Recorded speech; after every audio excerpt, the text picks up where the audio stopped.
welcome to Orlando's historic Church Street Station. What an appropriate place to gather today.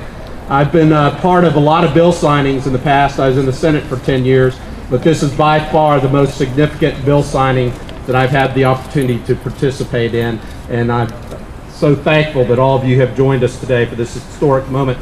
It's a great day for Orlando. It's a great day for Central Florida. It's a great day for all of Florida as we celebrate the beginning of Sunrail. We set the stage for high-speed rail between Tampa and Orlando and Miami, and we have a bill that will put a framework in place for a statewide passenger rail system.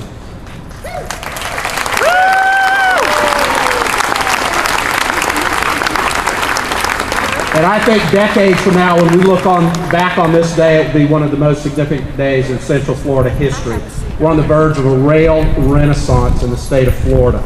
Now, this historic accomplishment could not have happened without the partnership of many, many people. And we talk about partnership and collaboration and cooperation here in Central Florida. I want to start by thanking Governor Christ for his great leadership on this issue.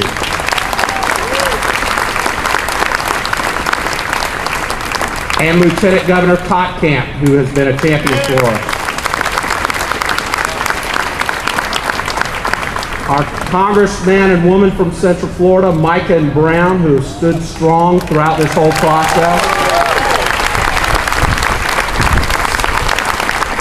And our bipartisan senators, Nelson and Lemieux, who worked hard for us in D.C.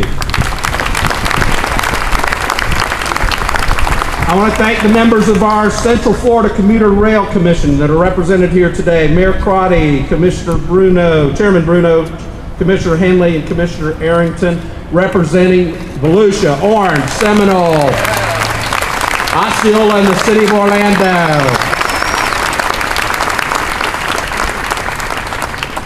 And the men and women of our Central Florida delegation. Senator Webster's here with us today. There's a champion, and this is a nice kind of gift for him for his long service. Senators Constantine and Gardner and Altman, Dean Cannon, let's give them all a hand.